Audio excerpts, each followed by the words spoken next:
Hello, and welcome to a video that gives you some practical ways to do things at work that can help in conflict resolution. And this is something that I like to call root theory. And I wanted to go through this idea with you so you can have a little bit of examples of what you can do at work to improve conflicts. Now, the R part of the root theory is the relationships among employees at work. And there's a couple things that I want to talk about. The first one is getting to know your coworker, and the second is an attribution error, something that we've talked about beforehand.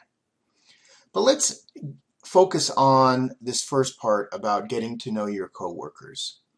Now, I want to think, for example, if you have a conflict with a coworker that you've known for several years, or maybe that they're a good friend of yours, that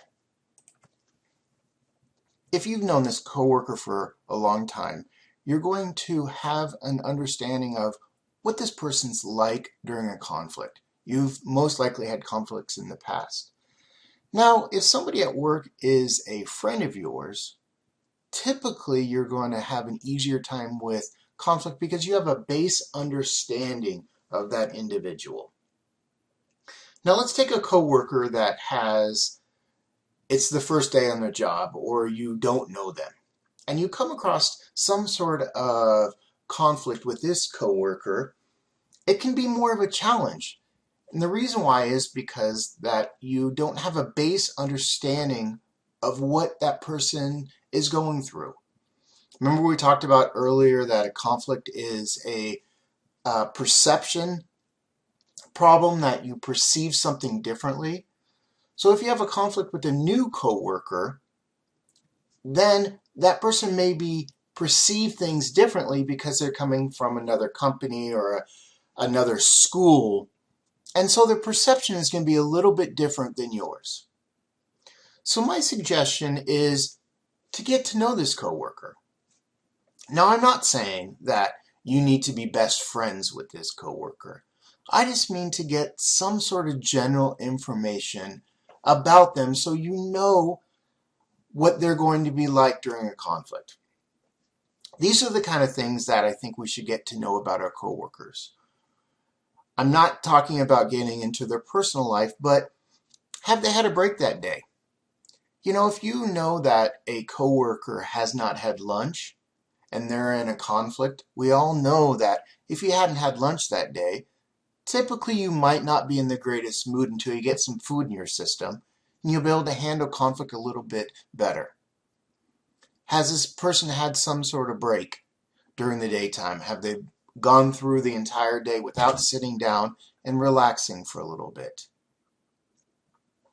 And then also, something that I've noticed in our culture, we do on a daily basis, and we never really think about this question we ask people until it's, I think, almost a little too late.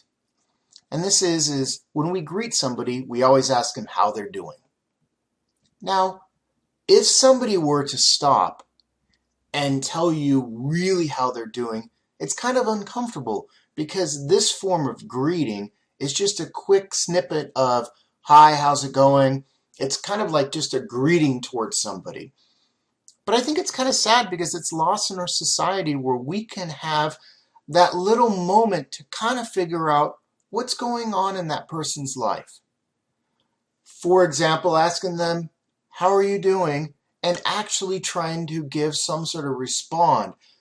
Maybe you have a sick child, or maybe you were late to work, or some sort of things that happen in your life that aren't so personal, but can give you a better understanding the mood the person might be in during the daytime. So I think if we have a little bit better relationship among people, we'll be able to handle conflict a little bit better. An example for me is I had a coworker that when I talked to her, her response and her stories were like nails on a chalkboard. And it really bothered me. She knows that I tell this story to my students, so it's okay that I tell this, but it wasn't, and I didn't really know her that well when she was telling me these stories.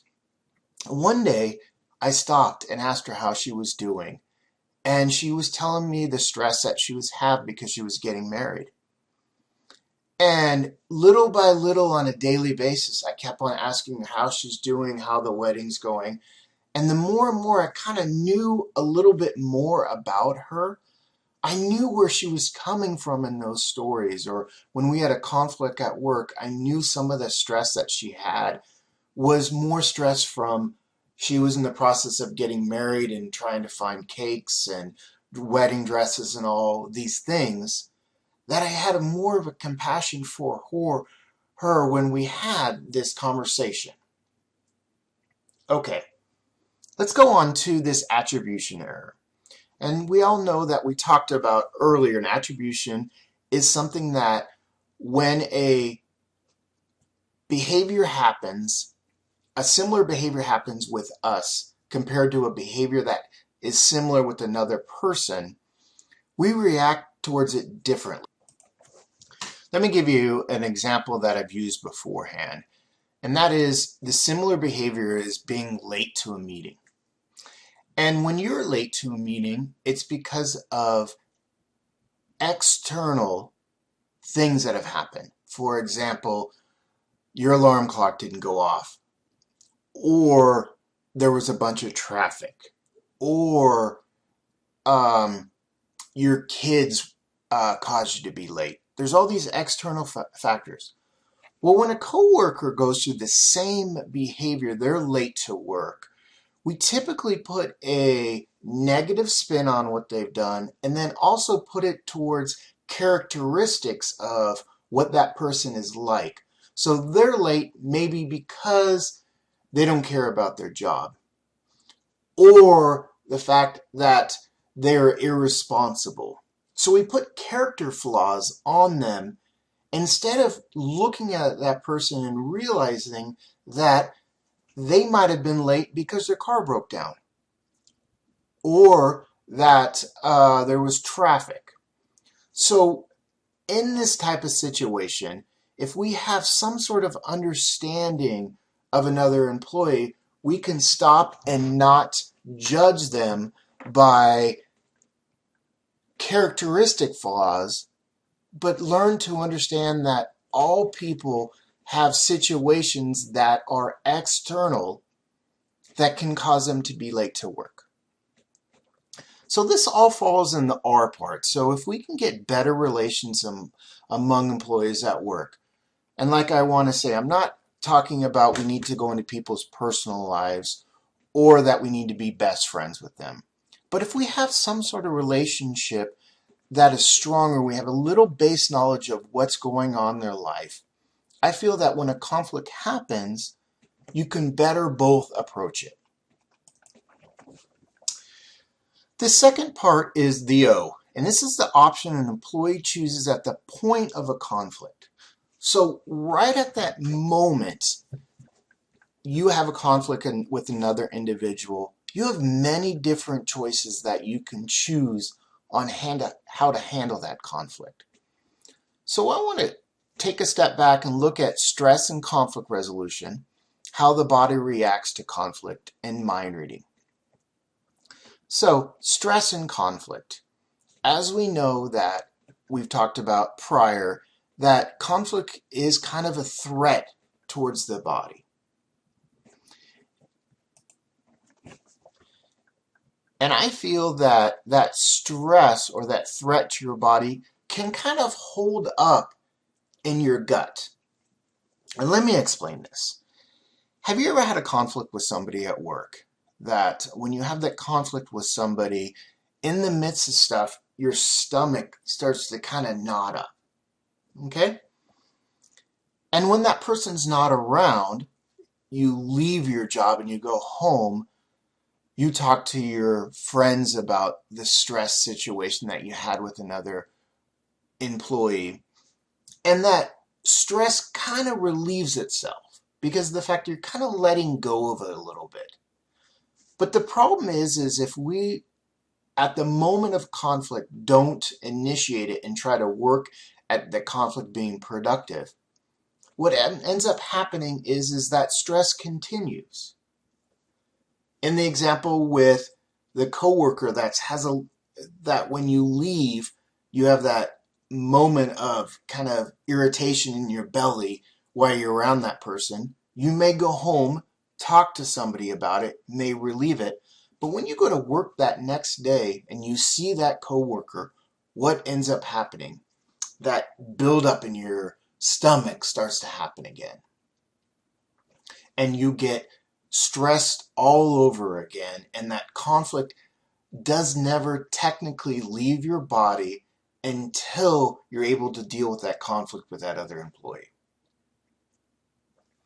So let's go into how the body reacts to conflict. I've talked about this beforehand, where it's that fight or flight complex. Now, during the fight or flight complex, what ends up happening is you have a conflict with somebody, and the first two reactions are you either put up your dukes and want to fight them, or the second part is you want to run away from that person. Now, my suggestion is at that moment that you have a conflict with somebody, stop and try to listen to what that person is saying and try to figure out what their perception of the conflict is. Take a moment to breathe. I know I've done this in the past is I react so quickly to that conflict that I may say the wrong thing, and what ends up happening is when I say the wrong thing, I ended up having to backtrack on the conflict. Or if I say the wrong thing, then that conflict explodes a lot more than it typically should. So try to not deal with that flight or fight complex. Take a moment, think, use your brain in order to try to figure out what that person's saying to you or what's happening in that situation. Remember I told you earlier with the relationship you have with another coworker, maybe that coworker hasn't eaten, hasn't had a break during the daytime. And if you can stop and think, well, maybe that person needs to just take some time to eat some food or to take a break, or try to figure out what kind of perception that person is having at that moment. So, try to slow down when you have a conflict. Don't try to react so quickly in the midst of it, right at that main moment. Now, this third part I like to call mind reading. And what mind reading is that typically when we're in a conflict with another coworker or a friend, when we're in that conflict, we try to mind read them and try to figure out what they're thinking. And unfortunately, unless you really can mind read somebody, and that's possible, usually our predictions are wrong. And so I think that instead of just trying to think about what the person is feeling or saying, it might be a good idea to actually ask the person what they're thinking so that communication doesn't break down between you two. Now I want to give you an example of something that happened with me in mind reading. So my wife and I have two cars. Now in the morning, it doesn't matter which one we take. She doesn't have we have a blue car and a silver car. Now the blue car is not hers every single day, or the silver car is not hers every day. It's just that sometimes the silver car we take because we have two kids and it's just easier to transport them around if we have the kids for that day and both of us aren't working.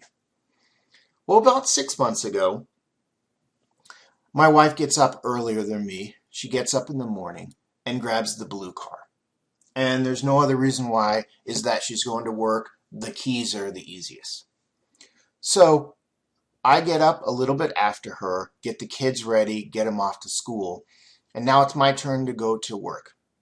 Now she's got the blue car. I see the silver car out there. I grab the keys to go to work, put the keys in the ignition, turn it on, and notice that there's no gas.